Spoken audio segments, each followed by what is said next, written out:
नमस्कार, मी शीतल खराडे. आपण पाहता श्रीगोंदा ऑल महाराष्ट्र न्यूज. आजची बातमी.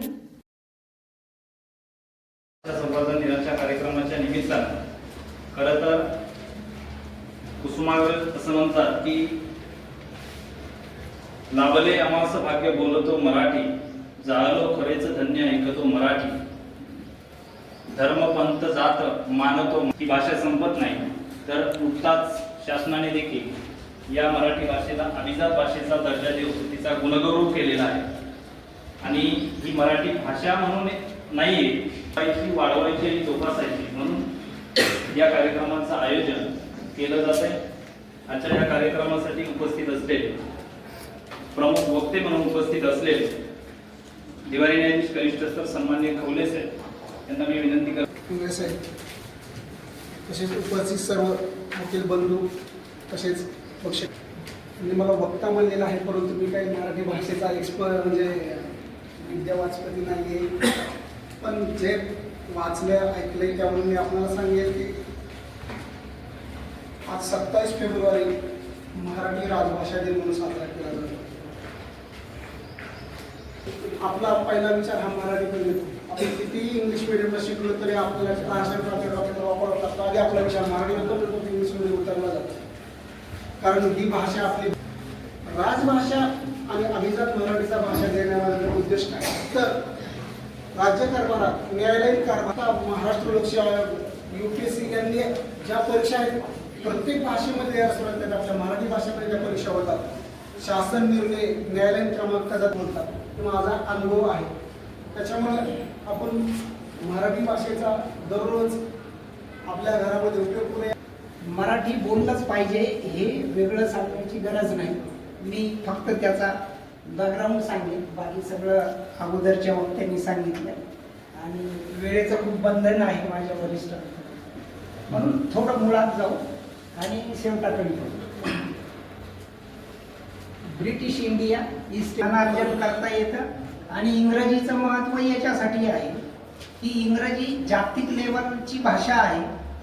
जगामध्ये जास्त देशांमध्ये इंग्रजी बोलल्या जाते किंवा नवीन संशोधन जे होतं, रिसर्च होतो, हे प्रामुख्याने इंग्लिशमध्ये प्रसारित होतात, म्हणून इंग्रजीचा प्रभाव आहे. माझं स्वतःचं असं मत आहे की अवघड भाषा हे विद्वान लोक जास्त सांभाळून ठेवतात, सामान्यांपर्यंत जाऊ देत नाही किंवा ती अवघड असल्यामुळं, जसे की संस्कृत सामान्याला शिकण्यासाठी फार कठीण भाषा, म्हणून ती सामान्यांना समजावी आणि ते ज्ञान सामान्य लोकांकडे जाऊन सामान्य लोकांचं आयुष्य खूप चांगलं बनावं म्हणून ज्ञानेश्वरांनी प्रयत्न करून मराठीमध्ये ज्ञानेश्वरी आणली आणि जे ज्ञानाचं गबाड होतं, मोठी ट्रेझरी होती, संपत्ती होती, धन होता, ते मराठीमध्ये मोकळं केलं आणि आपल्यासारख्यांना सामान्य लोकांना ते उपलब्ध करून दिलं. असं करत करत पुढं आलो आणि 1947ला आपण स्वतंत्र होताना राज्य कसं चालवा ह्याच्या खूप चर्चा झाल्या आणि आपल्याला कॉन्स्टिट्यूशन जन्माला घालावी लागली. 1947ला आपण जेव्हा स्वतंत्र झालो तेव्हा ते राजांच्या अधिपत्याखाली होते. त्यांच्यावरती डायरेक्ट कंट्रोल ब्रिटिशांचं नव्हतं. सर फक्त 2-4 मिनिट साळुंके साहेब आपल्याकडे फक्त 2-3 मिनिट फार शेवटाकडे येतं यादी, म्हणजे आता डिक्शनरी सांभाळायची गरज नाही राहिली, आपली इच्छा पाहिजे एवढं बोलतो. आणि कुलकर्णी साहेब म्हणले तसे इंग्रजी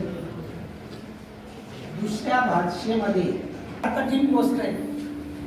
म्हणजे मी आपल्याबद्दल कोणाबद्दल बोलत नाही, मी वकिली व्यवसायाचा खूप आदर करतो, कारण माझं असं मत आहे की डॉक्टरकी नव्हती तरी सगळं चलत किंवा आजही संतांच्या वाणीवरती आज हजारो प्रवचनकार कीर्तनकार समाजसेवेचं आणि समाज प्रबोधनाचं काम करतात. आपणही न्यायपालिकेमध्ये सर्वजण काम करत असून आपणही समाजाचं काहीतरी ऋण फेडतच आहोत या सेवेच्या माध्यमातून, असं मला वाटतं.